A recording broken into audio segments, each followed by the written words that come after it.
नमस्कार दोस्तों, बहुत बहुत स्वागत है आपका हमारे YouTube चैनल पे। देखिए, पहले मैं आप लोगों को बता देती हूँ कि एक तरफ हमारे राम लला की प्रतिष्ठा, प्राण प्रतिष्ठा की जा रही थी पीएम मोदी के द्वारा, और यहाँ पे दूसरी तरफ चुनाव के लिए सियासी मुद्दे खेले जा रहे थे।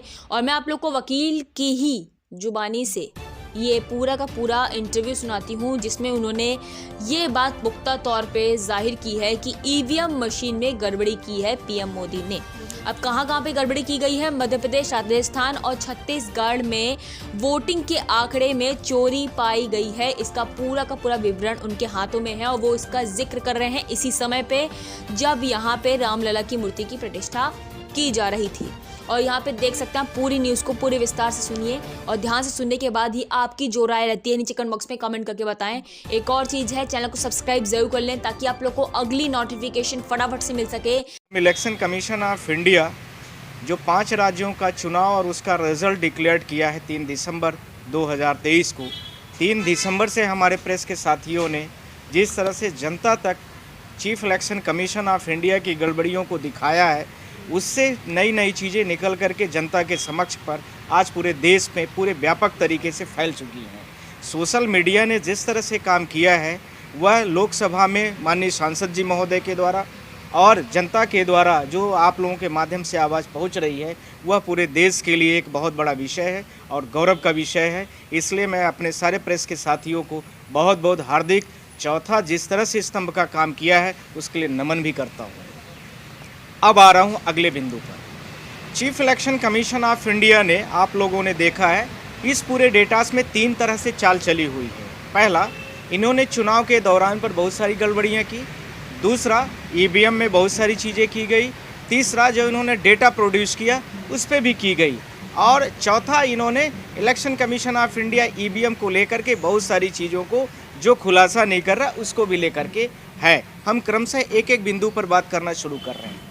15,000 कंप्लेंट जब मैंने चीफ जस्टिस ऑफ इंडिया के घर में ले जा करके आप लोगों की मीडियाज़ के माध्यम से पूरे भारत देश में देखा कि चीफ जस्टिस ऑफ इंडिया जिस समय पर 3 दिसंबर को पूरे भारत देश में यानी 5 राज्यों मध्य प्रदेश, छत्तीसगढ़, राजस्थान 5 राज्यों में चुनाव की काउंटिंग हो रही थी, उस दिन हम जा कर के honourable chief justice of India से उस लेटर पिटीशन के थ्रू पर उसको हमने पब्लिश किया।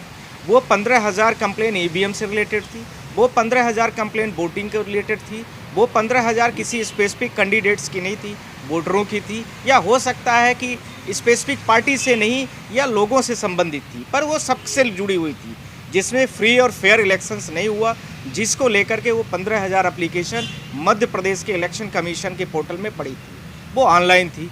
ऐसे ही ऑफलाइन की बहुत सारी थी जिनका अनकाउंटेबल डेटा था। दस I am proceeding here uncountable, जिसका हमारे पास कोई डेटा नहीं है। ये मध्य प्रदेश 230 विधानसभा का चुनाव इसी प्रकार से किया इन्होंने, पर कोई सुनवाई नहीं की जनता की। इसी तरह से 90 विधानसभा छत्तीसगढ़ का किया, पर वहाँ भी कोई सुनवाई इन्होंने नहीं किया। इसी तरह से इन्होंने 199 विधानसभा राजस्थान का किया, पर उसकी भी कोई सुनवाई नहीं किया। तो हम चीफ जस्टिस ऑफ इंडिया के घर में गए और उन्होंने लेटर पिटीशन के माध्यम से सुमोटो लेने का जो हमें कोर्ट के थ्रू से आश्वासन मिला। फिर हम रेट पिटीशन पर आए और रेट पिटीशन से उसमें डायरेक्शन हुआ, प्रॉपर पिटीशन एडमिट हो गई, सुनवाई उसमें आ गई। अब आ रहा हूँ दूसरी बात पर। ध्यान रखने की ज़रूरत है कि इलेक्शंस के दौरान पर जो ईवीएम में गड़बड़ियाँ थी, इन रेगुलरीज ईवीएम को लेकर के थी, बोर्ड कास्टिंग को लेकर के थी, और इसके साथ में और उससे विभिन्न तरीके के जो टेक्निकल मुद्दे थे उससे जुड़े हुए थे। पर इन्हीं के साथ में एक नया चरण खुल के आया, जो मध्य प्रदेश छत्तीसगढ़ में चुनाव को लेकर के रिजल्ट डिक्लेयर हुए, उनमें पूरा का पूरा डिजिटल डेटा ही इनका खराब था, जिसको लेकर के मैंने आप लोगों को बुलाया आज। और आप लोगों के माध्यम से मैं यह भी बताना चाहता हूँ कि 16 दिसंबर को मैं honourable election commission of India के घर मतलब ऑफिस में जा कर के उन्होंने हमें बुलाया और उसके साथ में हमने उनको इस डेटा को दिया कि इन जो 5 राज्य हैं, 5 राज्यों में से 3 राज्य हिंदी भाषी राज्य हैं। आप लोगों के सामने आप लोग देख सकते हैं, ये आप लोगों के सामने मैं इसको दिखाना भी चाह रहा हूँ, आप लोग इसको देख लीजिए सारे लोग। यह डेटा है 16 जनवरी का। 16 जनवरी को हम इलेक्शन कमीशन ऑफ इंडिया के पास गए और हमने बोला कि मध्य प्रदेश, छत्तीसगढ़ और राजस्थान जैसे तीनों राज्यों में अलग अलग लेवल पर जो टोटल वोट पड़ी है और टोटल वोट्स ऑफ जो मार्जिन है उनमें काफ़ी बड़े लेवल पर डिफरेंसेस है, अंतर है। उस अंतर को आप वेरीफाइड कर लीजिए। ध्यान रखने की ज़रूरत है, मैंने इलेक्शन कमीशन को बोला है कि जहां गड़बड़ियां है उसको आप सुधार लीजिए, या जहां पर आपको लगता है कि सुधार में वहां पर चुनाव कराने की गुंजाइश है वहां सुधार चुनाव करा लीजिए, या ऑर्डर फॉर टोटल लगती है गड़बड़ियां टोटल वोट में, टोटल वोट की कैलकुलेशन में, तो पूरा का पूरा आप लोगों के सामने मैंने इस एप्लीकेशन का नंबर और एप्लीकेशन के साथ में स्टेटस भी दे दिया हूँ। अब इलेक्शन में गड़बड़ियाँ क्या हुई है मैं आपको सामने यह बोलना चाहता हूँ। मैं एक छोटा सा राज्य राजस्थान की बात करना चाहता हूँ। राजस्थान में कुल मिला के जो टोटल वोट्स पड़ती है और जो टोटल लीड्स होती है और टोटल मार्जिन होती है, इन्हीं तीनों के बीच का बड़ा खेला है। टोटल राजस्थान में जो सीट है 199 सीट हुई, जिसमें से जो कांग्रेस ने जीता है, कांग्रेस को उसमें मिली हुई है, बीजेपी को मिली है 115 सीट, और इसके साथ में कांग्रेस को जो मिला हुआ है उसमें है 69 सीटें। ठीक, यानी 119 सीटों के चुनाव में 115 सीट बीजेपी जीत जाती है, 69 में कांग्रेस जीत जाती है।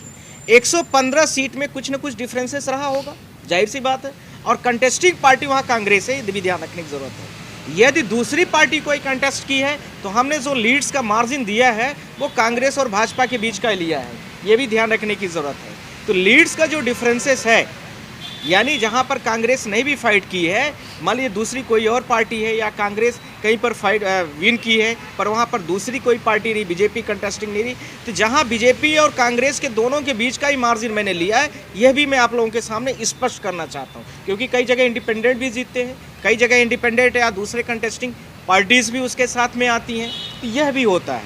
तो इसके साथ में राजस्थान में 115 सीटों का जो चुनाव बीजेपी जीती है उसमें इसको टोटल वोट्स मिलती 44 लाख।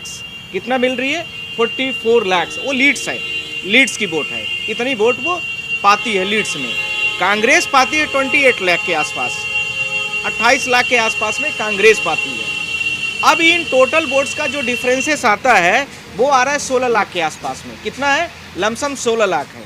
अब यह लीड्स का डिफरेंसेस होना चाहिए टोटल बीजेपी का जो टोटल वोट्स है, यानी 199 सीटें जितना बीजेपी लड़ी हुई है चुनाव, 199 सीटों पर जितना टोटल चुनाव में वोट पाई है, माइनस 199 सीटों में जितना कांग्रेस लड़ी है, उनके टोटल के डिफरेंसेस के बराबर होना चाहिए। तो आप लोग सोच रहे होंगे कि टोटल वोट बीजेपी जो है और कांग्रेस पाई कितना है, तो वही मैं आपको बताना चाहता हूँ। बीजेपी जो पा रही है 199 सीटों पर टोटल्स पा रही है 1,65,00,000, 1,65,00,000, और जो भाजपा पा रही है 1,56,00,000। तो दोनों के बीच का डिफरेंसेस जो आ रहा है लमसम आ रहा है 9 लाख के आसपास पे है। यह 9 लाख का डिफरेंसेस आता है इनके बीच का। अब यह 9 लाख का डिफरेंसेस इक्वल किसके होना चाहिए? लीड्स के, ध्यान रखने की जरूरत है। तो leads does not equal to the total differences of the votes in between the BJP and Congress. Point number 1. Point number 2, that the BJP Election Commission of India भी कहती है कि बीजेपी गवर्नमेंट राजस्थान में 2% के मार्जिन से जीत जाती है। तो 2% का मार्जिन का मतलब आप लोग सारे लोग जानते हैं कि 2% का हाफ कितना होता है? 1% होता है। तो 2% की लीड से जीतती है बीजेपी, तो 2% बराबर यहाँ पर कितना हो रहा है? 9 लाख के आसपास। जो आपको डिफरेंसेस मैंने बताया, total BJP minus total Congress का डिफरेंसेस 9 लाख के आसपास का आता है। तो 9 लाख जो है तो 2% है, तो आप लोग सारे लोग बताइए 1% बराबर 4.5 लाख हुआ। तो 100% बराबर कितना होना चाहिए? 4.5 करोड़ के आसपास में।